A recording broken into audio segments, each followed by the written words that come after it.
यीशु मसीह के नाम में आप सबको जय मसीह की। हम निकालेंगे यहेजकेल की किताब 14 अध्याय 10 और 11 पद को देखेंगे।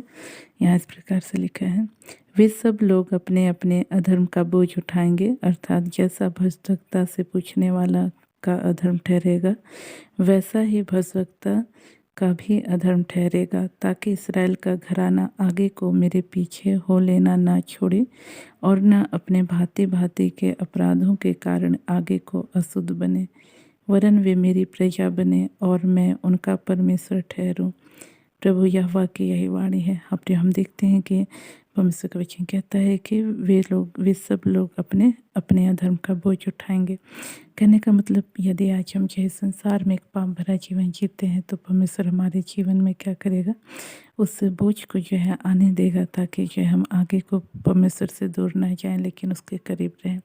हम देखते हैं कि इस प्रकार से जब एक बच्चा जो है गलती करता है तो माता पिता उसको सही राह पर चलाने के लिए, सही राह में जो है आगे बढ़ाने के लिए उसको जो है दंडित करते हैं। एक प्रकार से कहा जाए तो ताड़ना स्वरूप उसको जो है छड़ी लगाते हैं। बच्चा को दर्द होता है और जो है उस दर्द को वह स्मरण रखता है, फिर आगे से उस गलती को करना वह बंद कर देता है। उसी तरह से कई बार हम जिन बातों को परमेश्वर ने मना किया है, जब उन कामों को करते हैं तो उसके कारण हमारे जीवन में जो है छड़ी स्वरूप या क्या कहना चाहिए ताड़ना स्वरूप जो है कष्ट और मुसीबत आते हैं, और हमको समझ में आ जाता है कि हमारी इस गलती की वजह से जो है हमारे जीवन में यह विपत्ति आई है, तो हम जो है उस वैसा गलती दोबारा करना जो है छोड़ देते हैं। तो इसलिए आज हमारे जीवन में यदि कोई कष्ट या मुसीबत आया है तो हमको जो है परमेश्वर से नाराज़ होकर के दूर भागने की ज़रूरत नहीं है, लेकिन जो हमें उसके और करीब जाना है, उसके पीछे अपने संपूर्ण मन से चलना है। वह एक भला परमेश्वर है, एक ऐसा परमेश्वर है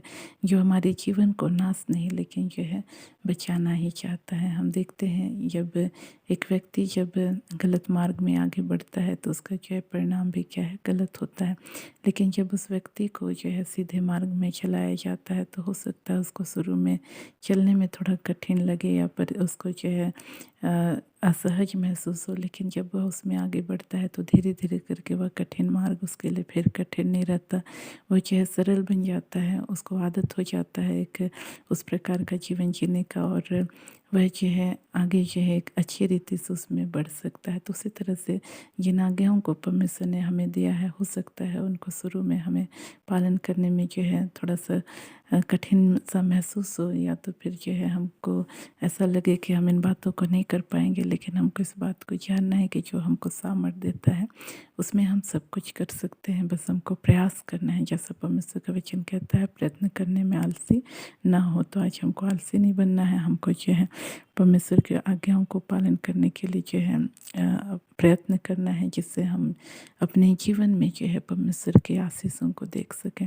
तो इन वचनों के द्वारा परमेश्वर हम सबको आशीष दे। हम अपनी आंखों को बंद करेंगे, छोटा सा प्रार्थना करेंगे। Praise the Lord. प्रभु जी, आपके नाम की स्तुति, आपके नाम की प्रशंसा करते हैं। आपने अपने वचनों के द्वारा बोला, बातचीत किया, उसका धन्यवाद करते हैं। प्रभु विशेषकर प्रार्थना करते हो इस वक्त मैं प्रभु तमाम भाई बहनों के लिए, प्रभु जो अपने जीवन में पिता परमेश्वर नाना प्रकार के दुख और कष्टों में से होकर गुजर रहे हैं और अपने जीवन में सोचते हैं प्रभु कि आप उन्हें प्रभु जी सता रहे हैं। प्रभु ये भाई बहन समझ नहीं पाए पिता कि ये प्रभु उनके जीवन में एक ताड़ना के स्वरूप में है प्रभु, और यह इसलिए ताकि उनका जीवन नाश होने से बच जाए।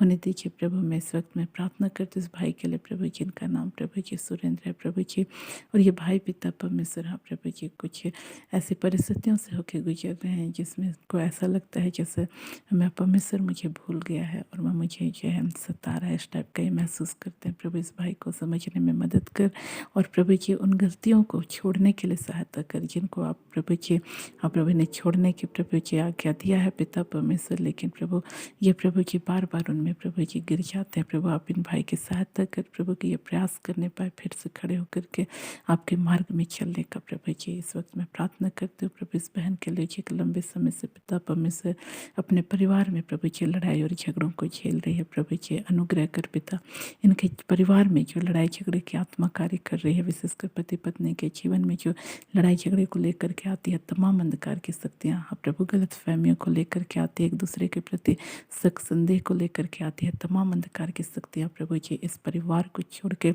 यीशु के नाम से इसी वक्त प्रभु जी, यीशु के नाम से इसी वक्त छाती रहने पाए पिता। और प्रभु इस परिवार में आपकी शांति आ जाए, मेल मिलाप आ जाए और पहले के समान दोनों पति पत्नी एक दूसरे से प्रेम रख सके और आपके पीछे संपूर्ण हृदय से प्रभु चलते हुए आपके महिमा के लिए जी सके। ऐसा अनुग्रह कर, ऐसा ही कर रहा उसका धन्यवाद अब्बा। सारी याद और सारी माँ आपको देते हैं धन्यवाद। साथ इन प्रार्थनाओं को यीशु के नाम मांगते हैं, आमीन। आप सबको जय।